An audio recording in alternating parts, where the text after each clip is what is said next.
Today on Score Golf, we'll take you to one of the GTA's largest golf centers, Deer Creek Golf and Banquet Facility. A look at the field for the 2014 U.S. Open, and introducing our special co-host for this year's tee-off season.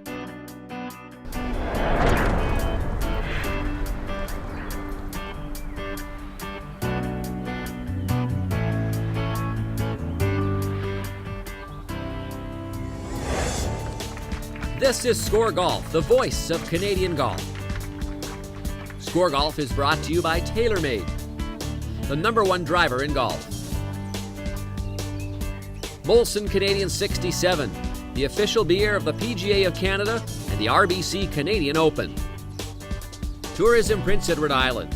Come for the golf, stay for the party. Hello Canada, and welcome to another edition of Score Golf. Well, today we're in the eastern part of the GTA, the Greater Toronto Area, at one of the busiest and most popular golf facilities in the entire country. It's Deer Creek Golf and Banquet Facility, 45 holes of golf, an amazing practice facility, as well as an amazing clubhouse. We're going to show it to you all a little bit later in the show as we go along.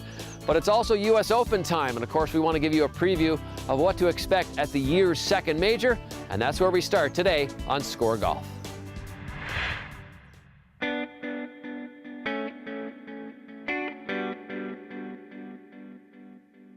He's worn the red, white, and blue on countless Ryder Cup and President's Cup teams, supported the Stars and Stripes all over the globe, and is a poster boy of American golf. Yet he's been unable to win the one major that means the most to him. As we preview the coming U.S. Open, this year's edition is sadly all about Phil Mickelson's misfortunes. He's won 42 PGA Tour titles, including 5 majors, but Lefty has never been able to capture that elusive U.S. Open title and complete the career Grand Slam. Teeing it up 23 times in his career at the marquee event, the fan favorite owns an agonizing 6 second-place finishes, including last year at Marion, when he was undone by a final round 74. Could this be the year he finally overwrites those records? It would help if Mickelson's game was in form. Unfortunately, he's notched only one top 10 in 18 stroke play events since his victory at Muirfield last July. After missing the cut at the Players a month ago, he told reporters, "I don't feel bad about the game, but mentally I'm just soft right now." It's been that kind of struggle for the San Diego native. He's currently fallen outside the top 10 in the official World Golf Ranking, but that might actually be good news for him. Of the past 10 U.S. Open winners, only 4 were ranked within the top 10, a trend that could work in Phil's favor. One of those wins was authored by fellow superstar Tiger Woods in 2008, his last of 14 major victories thus far. But Woods is still on the shelf, hampered by a back injury, leaving an excellent cast of contenders, including the 43-year-old Mickelson, to share the spotlight at this year's second major. That cast includes golf's #1 ranked player Adam Scott. Pinehurst is an interesting venue. It's a great golf course, but it's changed a lot, I've heard, since the last time we were there. So my preparation's going to be a little bit different. I've got to somewhat learn the golf course in my practice round, so I'll head up early and get a good look and then head home and do some practice and come back up hopefully with a good understanding of what I'm getting myself into at the US Open. It's going to be demanding. It's going to have all the things that you expect a US Open to have, but I don't know yet how much adjusting I'll have to do, because I think the important thing is to get up early and see the course and then make a plan from there. The Aussie stamped his first week atop golf's throne with a win at Colonial, his 3rd victory in 14 months. After tasting glory last April at Augusta, Scott appears thirsty for more magic and enters as arguably the hottest golfer on tour. Speaking of hot, Rory McIlroy torched the record books 3 years ago when he defeated the field by a record 8 shots and finishing 16 strokes under par. He's got the all-around talent to threaten on any given day, and his recent 7-stroke comeback victory on the European Tour, following some personal turmoil, could reignite his focus. Watch out for him at Pinehurst. And the last time the Open was held at Pinehurst in 2005, it was then 25-year-old Sergio Garcia scoring a 3rd-place result. Now 34, the Spaniard is back inside the world's top 10 and eyeing a second chance on the famed #2 course to join the coveted Major Winners Club. Along with Sergio are a host of other top 10 players who could challenge come Father's Day, including the ultra-consistent Matt Kuchar, 2-time Masters champ Bubba Watson, and the kid Watson outlasted at Augusta, Jordan Spieth. But don't count out the defending champion either. Justin Rose has dealt with a nagging shoulder injury during most of the season, finally seems healthy and eager for an encore of his triumph a year ago. The Englishman's posted 3 top 10 finishes in the last month and has the experience to get it done. We do know that the USGA likes its National Open as one of the stiffest tests on the calendar. But as history's taught us, only a golfer with the mental resilience to match his on-course brilliance will be the last man standing. Teeing Up Team Canada, a look at the success of the National Golf Team Program. Brought to you by RBC, proud sponsor of the RBC Canadian Open and Amateur Golf in Canada. When he was growing up, David Hearn played much of his golf at the Brantford Golf and Country Club. As he continued to improve and enjoy success, he was made a member of the Canadian national team, which was in its infancy at the time. In late 2001, he turned pro and found immediate success. Within a year, he was crowned the Canadian Tour's Rookie of the Year, and he's now a PGA Tour veteran. Last summer, Hearn finished 53rd in the FedEx Cup playoff standings. This accomplishment is no surprise when hearing Hearn talk about his mentality and work ethic. Hearn's missed opportunity to notch his first career tour victory is well documented. Instead of becoming a first-time winner on tour, he watched Jordan Spieth become the first teenager in 82 years to claim a victory. I was playing great at the time, and I was going in that week with a lot of confidence. So, it was a lot of fun for me to be in that position. I'd never been there before. So, definitely something that I'll always look back on with good memories. I know it didn't go my way. I gave myself some great chances, but I was proud of the way I hit shots down the stretch and, made my way into the playoff. And even in the playoff, I was proud of the way I played. It just didn't go my way that day for some reason. I guess it was meant to be Jordan this week. So, it'll happen again soon. And, when I get in that position again, I'll be able to, hopefully have a different outcome. As a national team member, he represented Canada at the Four Nations Cup and other events. Now Hearn finds himself potentially representing Canada once again. This time, it would be at the Olympics. As soon as they announced that golf was going to be an Olympic sport again, I got pretty excited about the idea that you could be an Olympian. I think that's a pretty amazing achievement, and I always, when the Olympics come on, I love watching them, and I just really respect all the work that a lot of those athletes put in. And you don't get too many opportunities to represent your country, and then to do it on the biggest stage at the Olympics, it would be pretty amazing opportunities. Hearn knows that representing Canada again could be a difficult task. However, it would reunite him with Golf Canada, the same governing body that helped prepare him for international play as a young man. Golf Canada was a part of my junior career and in my amateur career as well. I was also a part of the original development program that they had sort of set out. So for me, they did have an impact in terms of bringing the best players in Canada together at the camps, and it was definitely a good learning experience to be around a room with guys that I still compete against today. One of Hearn's first international events was the Four Nations Cup. The tournament format and pressure will be similar to what he feels on a larger scale with the Olympic golf. That team, we had 6 guys, and it was a really fun format. We were playing match play against the other countries, and it's funny, that team ended up having, I think, 3 guys make it to the PGA Tour, and I still see the other guys off and on.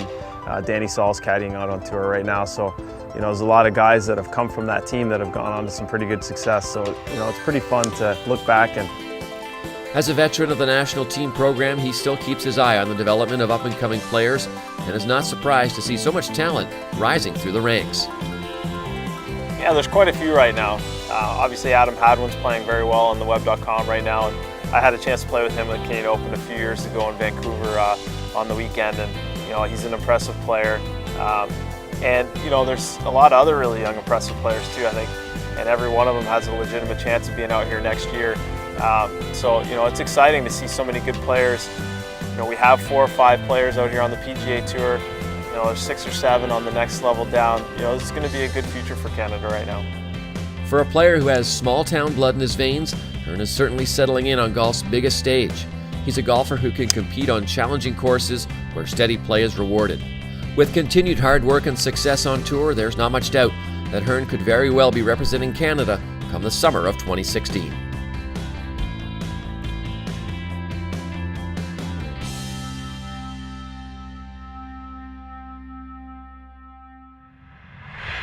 Coming up after this break, we'll take you to the fairways and greens of Deer Creek Golf and Banquet Facility.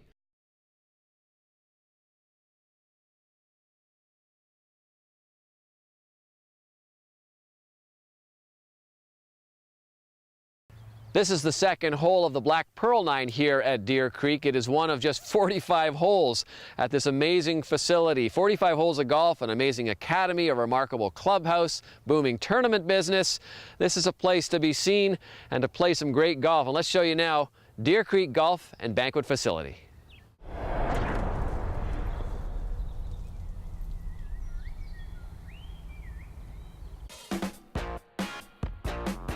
Celebrating its 25th anniversary this year, Deer Creek Golf and Banquet Facility has thrived with its immaculate 45 holes of golf and its state-of-the-art banquet facilities. Located east of Toronto and Ajax, Ontario, Deer Creek offers two different courses to play.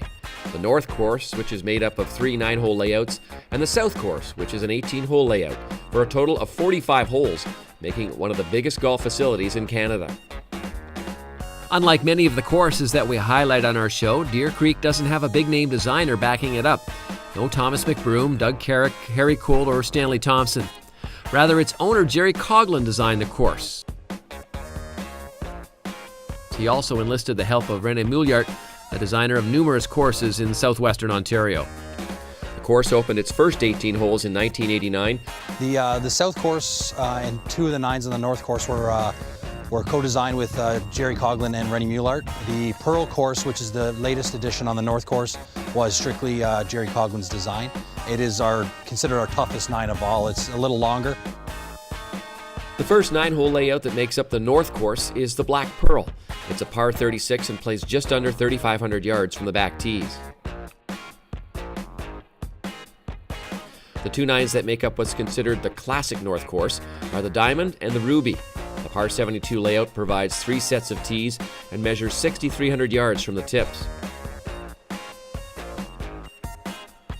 The Black Pearl features many generous fairways and wide greens that can be friendly to golfers. However, nearly every hole is surrounded by towering oak and maple trees. Position off the tee is still important. The second hole makes for an interesting tee shot over a fence to a green, protected by a small pond. Pearl 2, it's 1 tees up, comes over the driveway from the blue and white tees. It's a fairly generous hole off the tee because you have lots of room to land it. From there, you can run into a bit of problems. There's an island green. Second shot length can be anywhere from 180 for those that don't carry it off the tee very far to a short wedge for those that hit it a long ways. Precision is the word on that hole. You've got to hit the green. There's nowhere really to miss it. So accuracy on the second shot is vital. The hardest hole on this course is the 6th, the long par 4, that requires a long tee shot that favors the left side, and then another big hit that will need to avoid the tree that guards the front left of the green. And number 6 on Pearl is a very difficult dogleg left, plays about 465 yards. You need to hit a good drive off the tee. It has to get past the corner in order to have a shot at the green in 2. There's a huge tree that lines the left-hand side that blocks any shot that's coming in with a cut shot at all, so you need to favor that right side of the fairway. So if your average golfer who likes to hit cut shots, it's not the easiest hole in the world.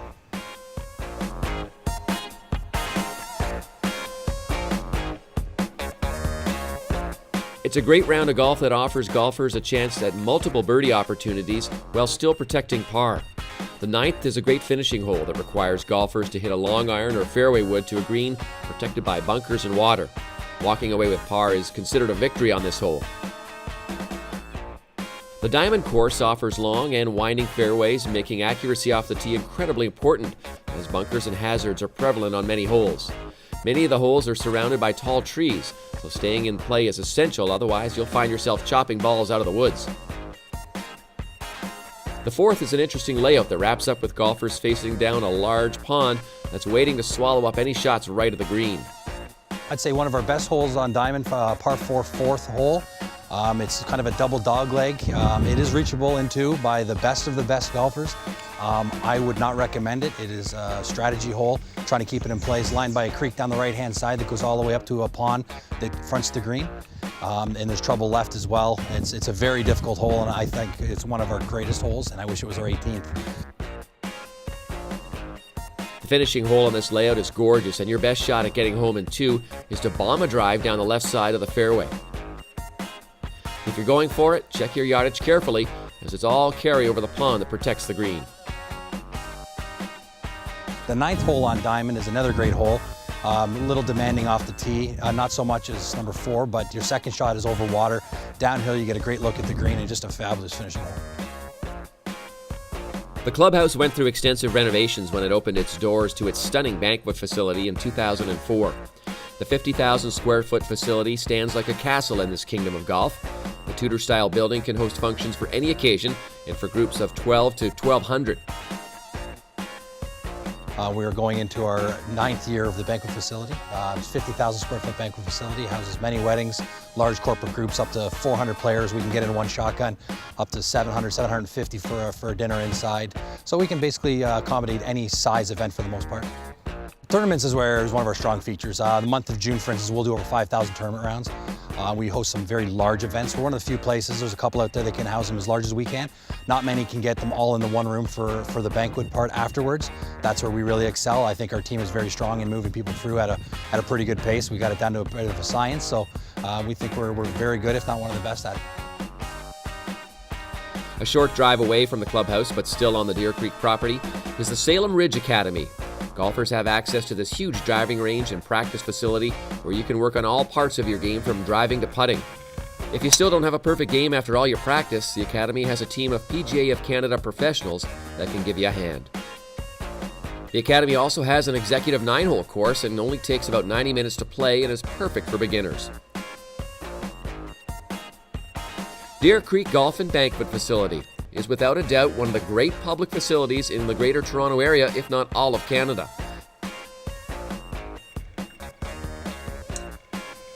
It hosts nearly 70,000 rounds of golf a summer, with 45 different holes to play. Every round at Deer Creek brings a new challenge and new opportunities to grow your game. After the break, Score Golf will introduce our co-host for the 2014 Molson Tee-Off season. Later, a tip from Deer Creek to help your game.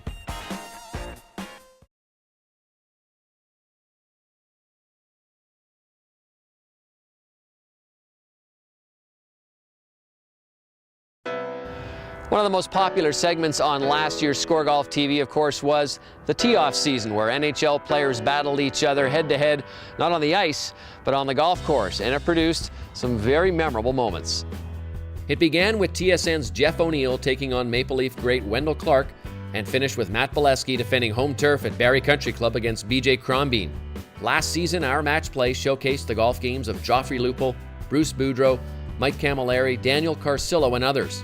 This season, we're going to take your favorite hockey players off the ice and put them on the fairways to battle it out for golf supremacy. Well, in one of those battles last year, Jeff ONeal took on Wendell Clark, and we brought you back, Jeff. But this year, you're not going to be playing. You're going to be co-hosting, and we wanted to bring some hockey insight and somebody with a little inside knowledge. That, of course, would not be me, but you. And you are, first of all, a very talented golfer in your own right. I know you were almost the club champion at your course at Weston Golf and Country Club. Lost to Warren Sy, I believe, right? Yeah, he's a heck of a golfer. And the one thing for hockey players, we, for the most part, don't get to play in competitive situations. So whether it's a TV camera on you or it's real golf where you have a pencil, a scorecard, the nerves are just out of whack. It's funny how you can play in front of 20,000 people and you feel no nerves, and there's one camera or just one other golfer, and all of a sudden your feelings, gripping the club, you just don't feel the same. It's a lot different. But I think the one thing that hockey players have, they can kind of deal with adversity, and they take that to the golf course. Now, there were some pretty good players last year. I mean, Kyle Quincy was an excellent player yourself, obviously. Joffrey Lupul's a good player. But in all the years that you've played hockey in the off-season, who's the best golf player amongst the hockey players? Well, I got three for you. One's Jeremy Roenick. I played with him up in Aurora a few years ago. Michael Camilleri, and a guy I played with in Carolina, Ray Shepard. I think he almost qualified for the U.S. Open. He went through the qualifying stages. I don't know how he did it with a couple small kids at home, but we managed to get to the golf course 3 or 4 times a week playing in Carolina. I don't have that luxury anymore, but he sure did back in the day. So you think that this year when these guys come out, they'll be feeling nerves even though it's just for fun out here and we're throwing a lot of jibes at each other and everything? Well, the one thing about athletes is they're very proud in what they're doing. So whether it's a 3-hole golf match or playing an NHL game, they want to do it well. It's, me and my second job being on TV talking about hockey, you always want to be good at something, so they take pride in that, and they're definitely competitive. They don't want to lose. All right, the tee-off season is going to start on the next edition of Score Golf.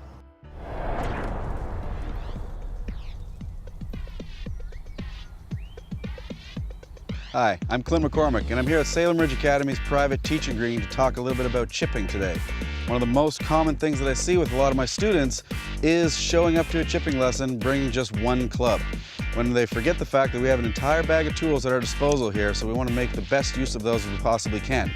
Right? What I try to teach a lot of my students, or all my students, is to minimize the amount of changing your mechanics and just change the tool in your hand. So as you can see, I have 4 different clubs right here. I brought my 60, my 56, my 52, and also my 7-iron.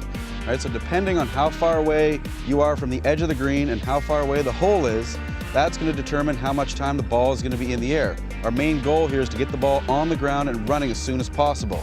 When I have a longer chip, I'm going to use my 56 or my 52. If something gets a little bit on the extreme side, don't be afraid to hit pitching wedge 9, 8, or even your 7-iron. These are a little bit more extreme cases that do require a little bit of practice, but I want all my students, both here at the academy and at home, to start bringing more than one wedge to the green, and definitely practice it a lot more too. You're going to see a lot different ball flight, you're going to see different roll, and all you're doing is practicing adaptability just the same way that all the best players in the world do. I encourage everyone to experiment with different clubs around the chipping green to improve your short game. And for more help, come on down and see me here at Salem Ridge Golf and Academy. An 11-year-old qualified for the U.S. Women's Open? We'll talk more about that after the break.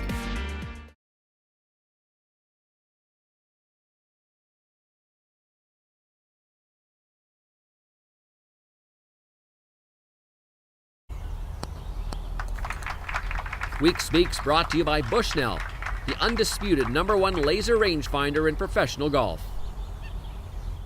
Well, this year's men's U.S. Open is going to be followed at Pinehurst #2 by the women's U.S. Open. And one of the big stories of that tournament is the qualification of an 11-year-old. She actually won her qualifying site to get entry into the women's U.S. Open. 11 years old. Think of this, folks.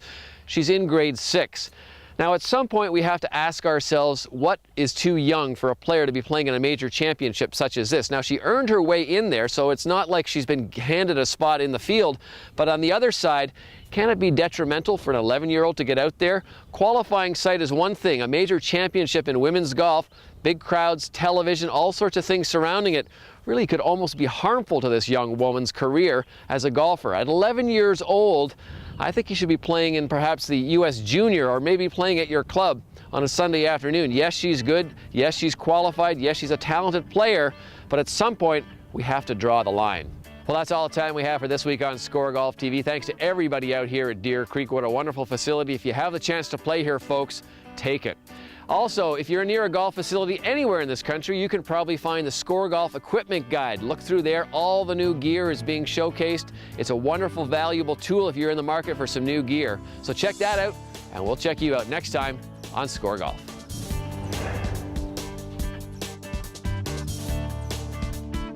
SCOREGolf is brought to you by Molson Canadian 67, the official beer of the PGA of Canada and the RBC Canadian Open.